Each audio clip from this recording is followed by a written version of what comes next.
नमस्ते विद्यार्थियों। आप सबका एमए उत्तरार्ध संस्कृत की कक्षा में पुनः स्वागत है। हम महाकवि विल्हण द्वारा विरचित विक्रमांक देव चरितम नामक महाकाव्य के प्रथम सर्ग का अध्ययन कर रहे हैं।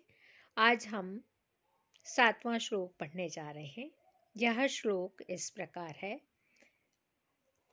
वचांसि वाचस्पति मत्सरेण सारानि लब्धुं ग्रहमण्डले मुक्ताक्षसूत्रत्वमुपैति यस्या सा सप्रसादास्तु सरस्वती वः। प्रस्तुत श्लोक में विद्या की अधिष्ठात्री सरस्वती सभी पर प्रसन्न हो, इसी भाव की अभिव्यक्ति कवि ने की है। ग्रह मंडली ग्रहों का समूह, वाचस्पति मत्सरेण यानी बृहस्पति के प्रति ईर्ष्या भाव के कारण, सारानी वचांसी नित्यान उत्कृष्ट वाणियों को, लब्धुम एव मानो प्राप्त करने के लिए, यस्याः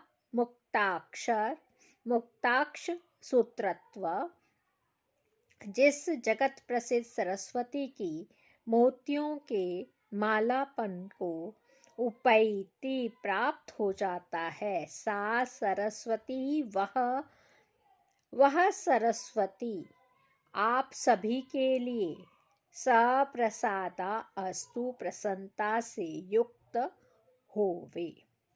वाचस्पति अर्थात बृहस्पति के बहाने अथवा उसके प्रति ईर्ष्या के कारण ग्रह मंडली मानो सारयुक्त वाणियों को प्राप्त करने के लिए जिसकी मौक्तिक माला के रूप को प्राप्त हो जाती है, वह सरस्वती आप सभी लोगों पर प्रसन्न होवे। भावार्थ यह है कि बृहस्पति के अतिरिक्त अन्य सभी ग्रहों का समूह मानो सरस्वती की अक्षमाला के मोतियों के रूप में उस सरस्वती देवी की ही सेवा में संलग्न रहता है। कहने का अभिप्राय यह है कि सरस्वती देवी ने जो अक्षसूत्र धारण कर रखा है, उसमें बृहस्पति से भिन्न अन्य सभी ग्रह उनकी माला के मोतियों के रूप में मानो अपने रूप को परिवर्तित करके सरस्वती देवी की सेवा कर रहे हैं। कवि के उक्त वर्णन का निष्कर्षतः आशय यह है कि सरस्वती के अक्षसूत्र तथा उसमें गुम्फित मौक्तिकों की दीप्ति विशेष चमक को देखकर ऐसा प्रतीत होता है जैसे बृहस्पति नामक ग्रह से उसकी विद्वत्ता और महनीयता अधिक जानकर समस्त ग्रह बृहस्पति से ईर्ष्या करने लगे हैं।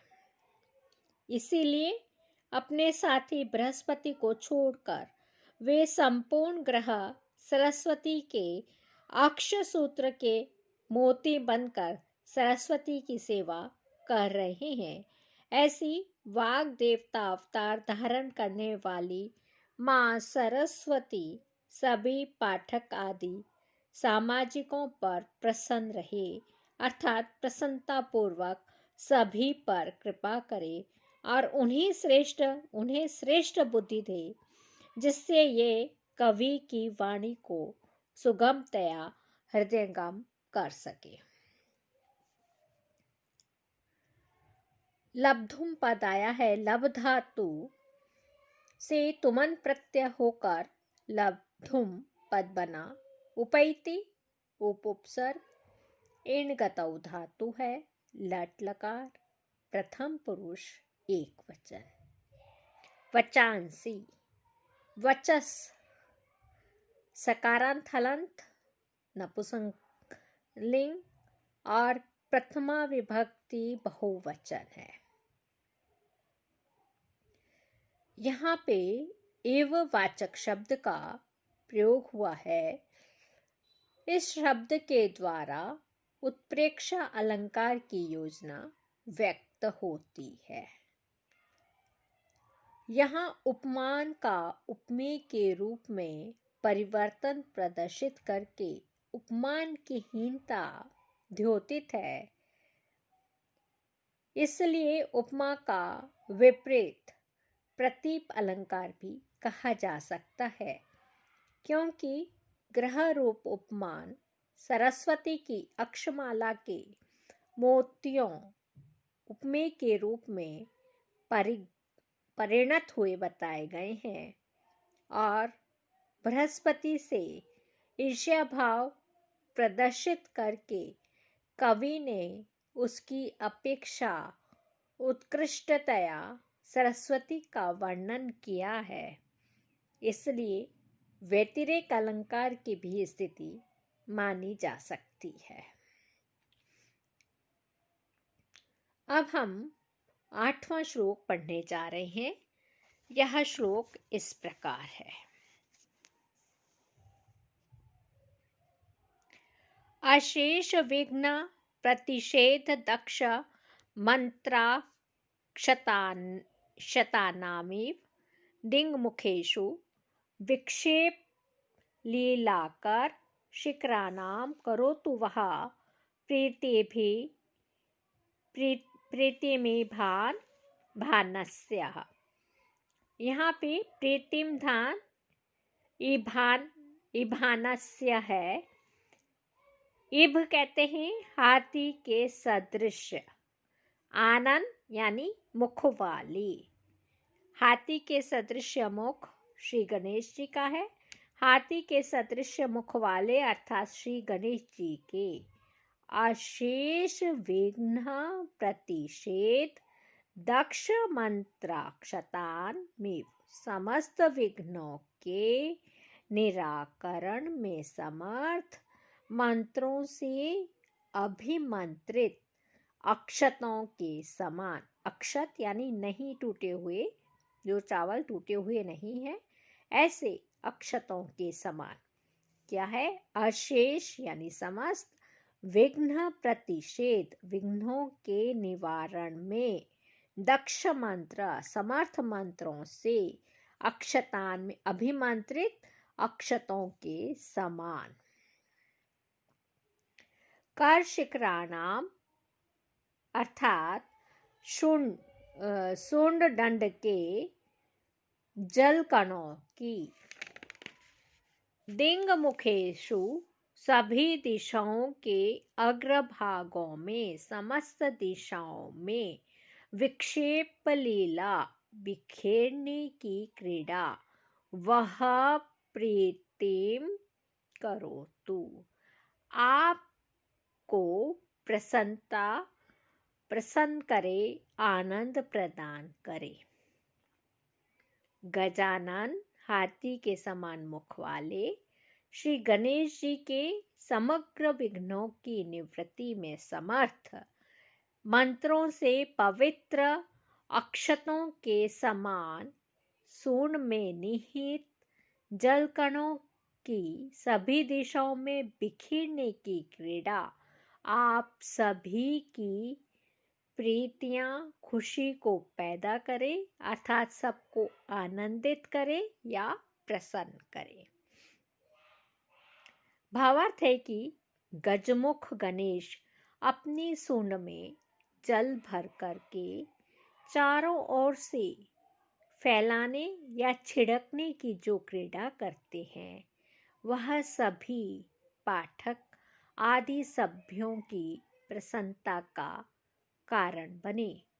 उनके सूंड दंड के द्वारा बिखेरे गए जलकण मंत्रों से पवित्र उन अक्षतों के समान प्रतीत होते हैं, जिसमें भक्तों की संपूर्ण या सभी प्रकार की विघ्न बाधाओं को दूर करने का सामर्थ्य होता है।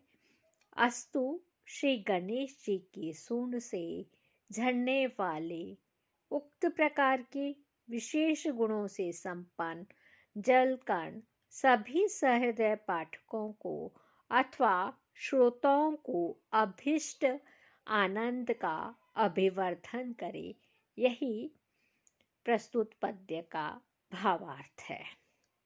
इभानस्य इभस्य आननम एव यस्य सः इभा आननः तस्येति इभा आनस्य, यहाँ पे बहुव्रीहि समास है। अशेष विघ्न प्रतिषेध दक्ष मंत्राक्षतानाम, इसका विग्रह होगा अशेषानाम विघ्नानाम प्रतिषेधे दक्षा ये मंत्राक्षता तेषाम, तत्पुरुष गर्भित कर्मधारय समास है। दिंग मुखेषु दिशानाम मुखानि तेषु, षष्ठी तत्पुरुष समास। कर शिखराणाम करस्य शिखरा तेषाम, षष्ठी तत्पुरुष समास है।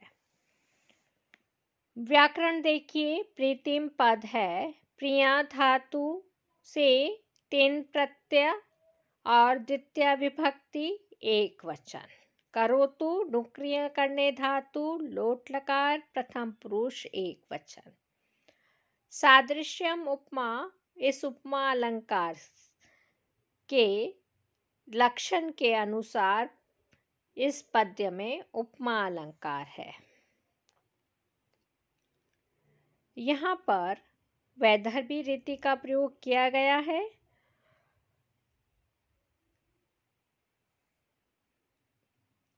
पूर्वार्ध में तो सानुप्रासिक पदावली, समास बहुला शैली अथवा शब्द आडंबर युक्त पद संगठना के कारण गौड़ी रीति का प्रयोग हुआ है, किंतु उत्तरार्ध में कोमल वर्णों की योजना होने से दोनों प्रकार के कठोर तथा कोमल वर्णों के सम्मिश्रण से इस वर्णन में पांचाली का प्रयोग मानना युक्ति संगत है। इसलिए यहाँ पर पांचाली रीति है। वैसे कुछ पदों को छोड़कर कवि विल्हण ने इस महाकाव्य में प्रायः वैदर्भी रीति का ही प्रयोग किया है। आज हम यहीं पर समाप्त करते हैं, पुनः मिलेंगे। धन्यवाद।